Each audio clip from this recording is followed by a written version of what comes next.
Good evening, boys and girls. It's your old pal, the Crypt Keeper here. I've been dug out of retirement.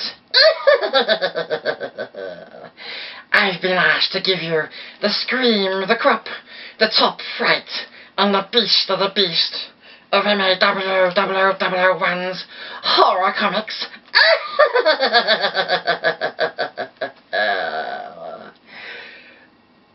No, unfortunately, it's not actually the Crypt Keeper. As you could probably tell by that really bad impersonation of him, it's me, MAW000001. I tried to get the Crypt Keeper. I got in contact with his agent. Unfortunately, he said that if I did want him to do the intro to this video, it would cost me an arm and a leg. They said I could choose which arm and leg, which I thought was quite nice of them, but I thought in the interest of symmetry, I would see if I could do this myself. As was stated at the beginning of this video, this is a video for, seeing it's coming up to Halloween and Samhain, I thought I would do a horror cover video for everybody out there. And this is in no way all my horror comics that I've got, or even the best horror comics that I've got. This is just a selection of the ones that I can actually get to before Halloween. So, not that there's any bad comics here at all. They're all pretty good ones. So, and as you can see, we start off with Saga of the Swamp Thing number 21, the second issue, written by Alan Moore. Fantastic cover there. It's I think so many people have. It's such an iconic cover, this one. Absolutely brilliant story inside. And go. This is Swamp Thing number 44.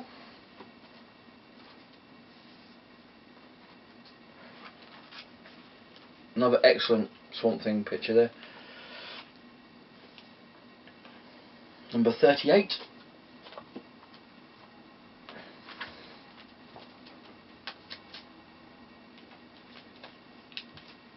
Number 23.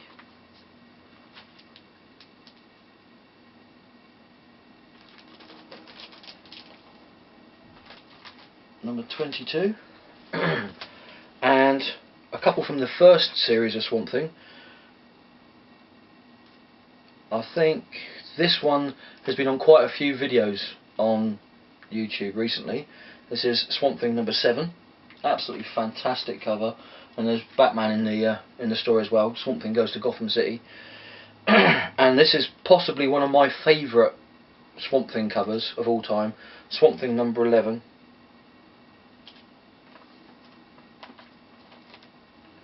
Absolutely brilliant cover. And next we have a small selection of Hellblazer covers. Well, let's do these in some semblance of order. Number 1 of Hellblazer, absolutely gorgeous cover there. And this is number 2.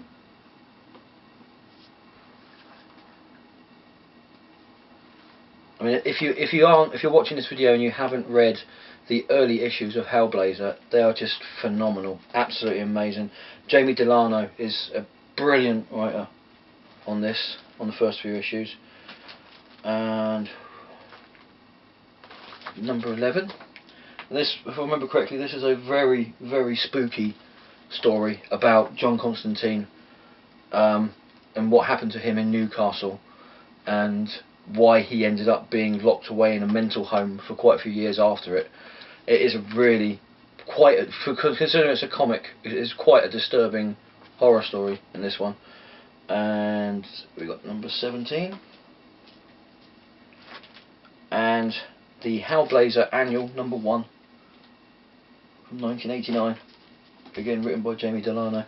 Again, if you haven't read the early issues of Hellblazer, you should really see if you can pick them up on trade, because they are absolutely brilliant.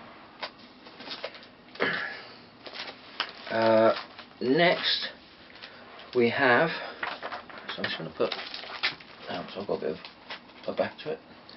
Next we have the issues of Screamland, which I've been raving about This is number 1. This is the ongoing. I think this is an ongoing series now. Number 1, with the Wolfman in the front, the Blob, the Creature from the Black Lagoon, and the Nazi scientist brain in a bubbling jar on top of a robotic body. And there's the Creature from the Black Lagoon and the Invisible Man. And this is an absolutely brilliant comic. I can't praise this enough. Image have done superb work with this. And another Image comic.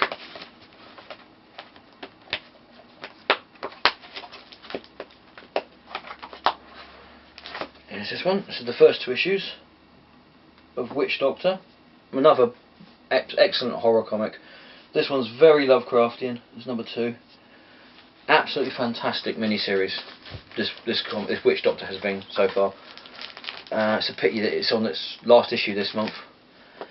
Now this next one is from Image and Top Cow, and it's called Echoes. First time I read this, the first issue, it absolutely blew me away.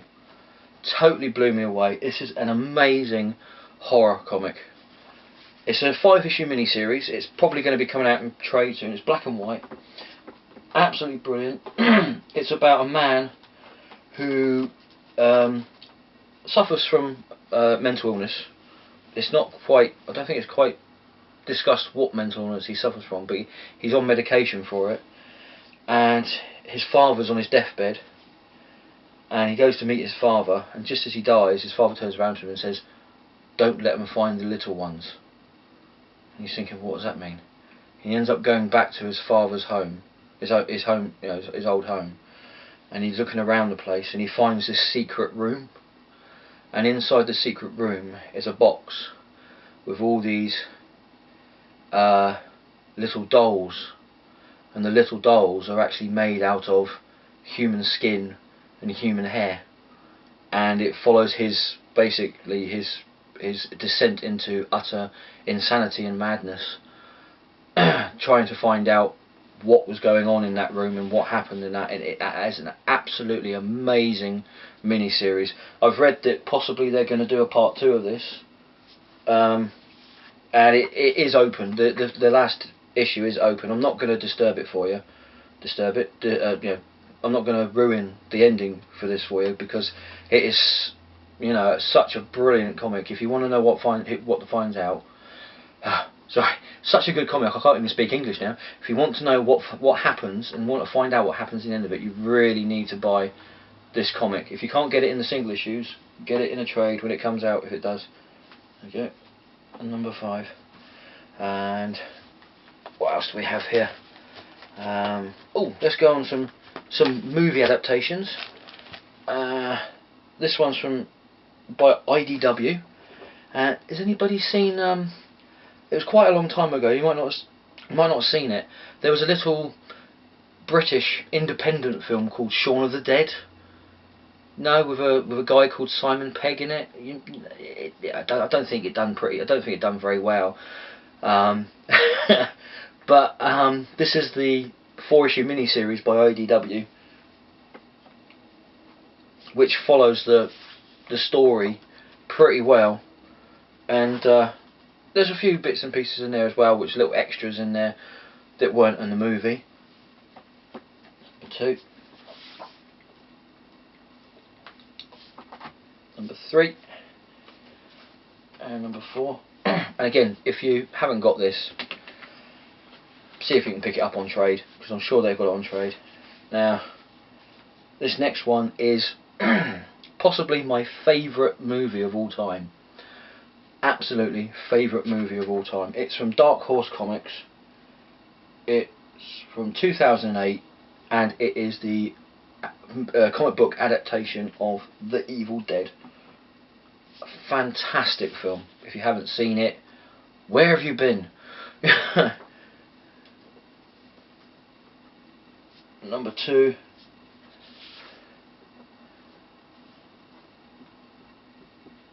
number 3, and number 4. It's another very close to the original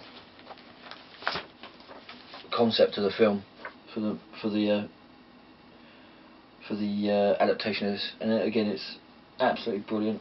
And I think it's John Bolton artwork all the way through from cover to cover, absolutely gorgeous. And on the Evil Dead note, if I just get rid of these, might not get rid of them, but get them out of the way. We have My Name is Bruce, The Man, The Chin. Another great film with Bruce Campbell in it. It's so funny, and it's just a brilliant film. If you haven't seen this film, I think, if you like horror films, if you like comedy horror films, you should see this film. And next up, a bit of TV nostalgia. We've got Bart Simpson's Horror Show. But this one's a bit different because it's in German. I picked this up in Switzerland. Excuse me. It was last year. No, this year I picked it up in Switzerland this year. And it's basically the Simpsons Treehouse of Horror comics, but it's the German or Swiss variant. And you had 3 inside. You had this little pack of. Try and do it without damaging anything. This little pack of top trump cards, which I thought was pretty snazzy. It was free with it. So yeah, that's pretty cool. And what else we got here? Oh, we've got a slightly damaged copy of Tomb of Darkness number 18 from Marvel. Like I said, this isn't all my horror comics, but it's the ones I could get to at the time. And this is sort of to go with the movie ones. This is Martial Law. This is from 1993. It's got brilliant artwork by Kevin O'Neill in it, and it's Pinhead versus Martial Law, Law in Hell. That's number 1. This is completely out there. The artwork is crazy as anything. It's like acid on acid, And let me just. Well, you can see by the front cover, but let's just show you.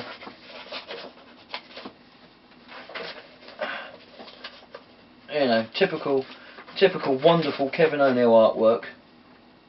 And can you guess who that could possibly be? No? Or who that might be? Who they're having a dig at there? No, I can't think either. There you go, that's number 1. It was only a 2-issue miniseries. It was an absolutely crazy comic to read, but it was still brilliant. Absolutely brilliant. And we've got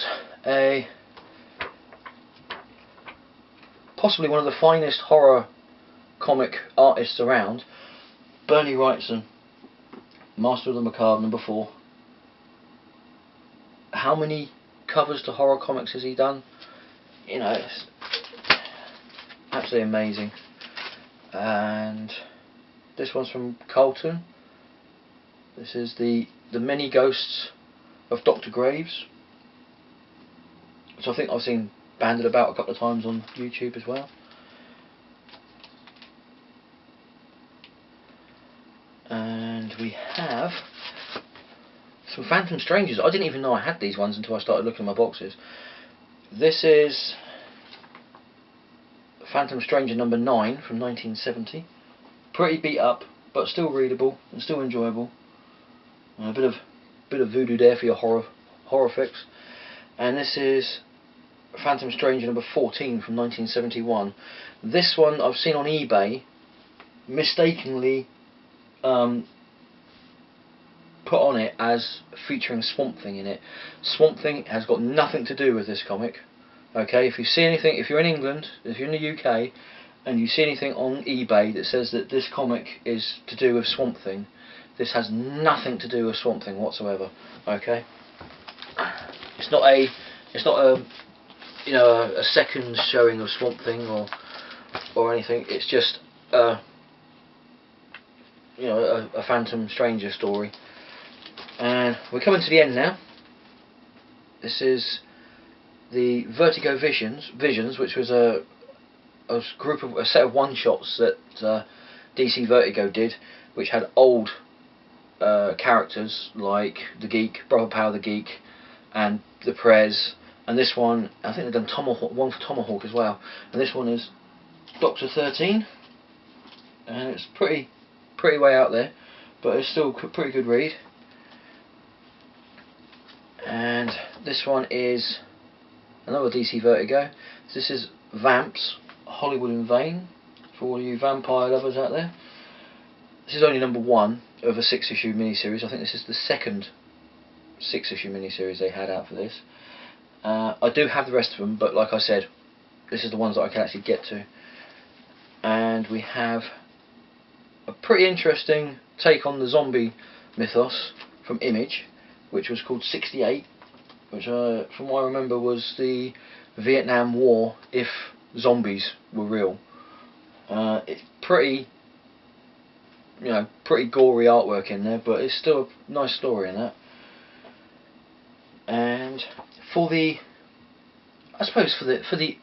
Edgar Allan Poe fans out there, we have Roman Dirge's Lenore. I know, okay, it's not actually Edgar Allan Poe. I know Marvel did a really good 3-issue miniseries with Edgar Allan Poe stories in that. I do have that. Unfortunately, I can't get to it. Trust me, if you could see where my comics were, you'd understand. It's like trying to get into the Temple of Doom, like I said before. And finally, I didn't even know this existed until I saw it on eBay once. And I think this could actually be something like the beginnings of the Justice League Dark, because, well, I'll show you it. This is called Totems, and it was a DC Vertigo one-shot, and it's got Shade the Changing Man, Swamp Thing, John Constantine, Animal Man, and Black Orchid, and Doom Patrol in it. And it is really weird. Really weird. Still good. Really nice artwork inside. But yeah, it's really weird. But yeah, like I said, I didn't even realise this one existed until I saw it on eBay and I was like, oh, that's mine. I'm having that. So yeah, that's my horror comics. I hope you enjoyed the video. I hope you enjoyed looking at some of my comics. And I hope you enjoyed my bad impersonation of the Crypt Keeper. So yes, thank you for watching. Thank you everybody for subscribing to my channel. I think it's fantastic that I've got 30 subscribers already and I've only got 11 videos up. I think it's brilliant. Thank you all for subscribing. Please, if you haven't subscribed, if you want to, please feel free to do so. And yeah, thank you for watching. Pleasant screams!